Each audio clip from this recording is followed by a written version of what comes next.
नमस्कार। पृथ्वी का संरक्षण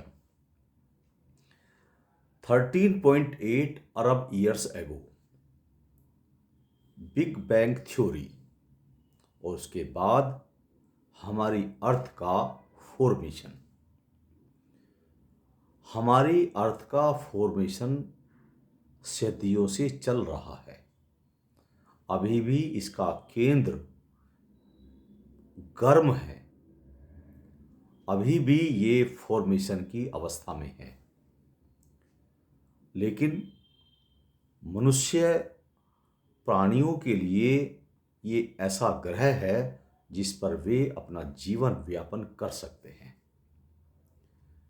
इसकी खोज के लिए न जाने कितने वैज्ञानिकों ने ऐसे ऐसे तथ्य प्रस्तुत किए कि उनको नोबेल पुरस्कार से सम्मानित किया गया। विश्व स्तर पर यूएनओ को गठित किया गया।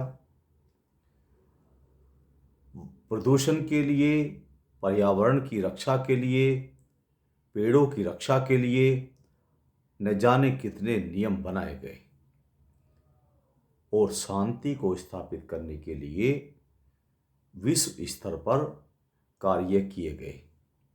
हर क्षेत्र में सभी को नोबेल पुरस्कार भी मिले। लेकिन एक तथ्य मुझे आज याद आता है कि जब ऐश्वर्या राय जी को मिस वर्ल्ड का खिताब जीतने के लिए प्रतियोगिता हो रही थी तो उनसे एक क्वेश्चन किया गया कि सब लोग शांति की बात करते हैं लेकिन हल युद्ध से ही निकलता है। शायद यह बात आज के समय में बिल्कुल सटीक बैठ रही है। हम अपने ग्रह को बर्बाद करने पर तुले हैं, फिर अरबों खरबों रुपए अपने जीवन को चलाने के लिए हम दूसरे ग्रहों को खोज रहे हैं। इसके विपरीत हम इतनी सी बात नहीं समझ पाते कि अगर हम अपनी पृथ्वी का संरक्षण ही सही प्रकार करें तो हमें कहीं जाने के लिए आवश्यकता नहीं होगी।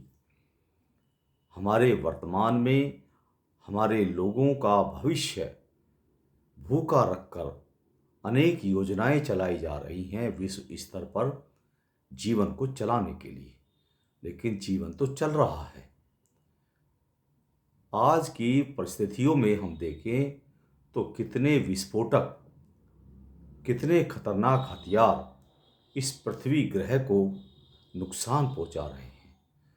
मतलब अगर इसके प्राणियों को, इनके ठिकानों को नष्ट किया जा रहा है तो उसका मतलब इस मानवता को समाप्त किया जा रहा है। हर तरह से ये युद्ध की स्थिति ठीक नहीं है। आने वाले समय में लोग इस पर भी किताबें लिखेंगे, रिसर्च करेंगे, नोबेल पुरस्कार मिलेंगे। लेकिन जो लोग अपना जीवन गंवा चुके, सब कुछ गंवा चुके, उनको लौट कर नहीं मिलने वाला। हमारी मानवता को एक छोटी सी बात अगर समझ में आ जाए, जिसको हमारे भारतीय संस्कृति में हमारे ऋषि मुनियों ने जोर दिया है कि हम अपनी इच्छाओं को सीमित रखें, अपना संयम रखें।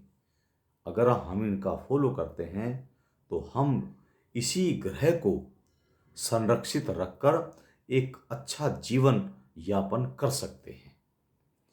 यह तो वही बात हुई कि पीछे छोड़ और आगे दौड़। हम जितना खोज अन्य ग्रहों को ढूंढने में लगा रहे हैं जीवन के लिए, आज के समय में उससे अधिक हमारे कार्य इस पृथ्वी ग्रह को बर्बाद करने में लगे हैं।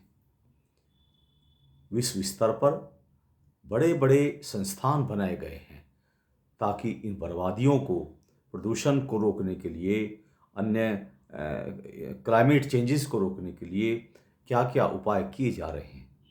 लेकिन इस स्थिति को देखते हुए उसका क्या औचित्य रह जाएगा। जैसे लोग यूएनओ की स्थिति पर भी प्रश्न चिन्ह लगाने लगे। तो एक ऐसी संस्था का निर्माण विश्व स्तर पर होना चाहिए जो मौजूदा हालात और आगे आने वाली स्थितियों को ध्यान में रखते हुए एक नए सिरे से इस पृथ्वी के संरक्षण को सुरक्षित रख सके। आशा करता हूं कि आप मेरे इस व्याख्यान को समझकर, सुनकर आप अपनी राय जरूर देंगे। अगर हमारा यह ग्रह सुरक्षित रहेगा तो हम सब कुछ कर सकते हैं। इस बारे में सभी की राय अवश्य एक ही मिलेगी। हमें पता भी है कि हम अनंत काल तक यहाँ पर रहने वाले नहीं हैं। ये क्रम है, चल रहा है, चलता रहेगा। हम अपने आने वाली पीढ़ियों के लिए क्या दे रहे हैं, उनको क्या मिलेगा, इस बात पर विचार करने की अति आवश्यकता है। धन्यवाद।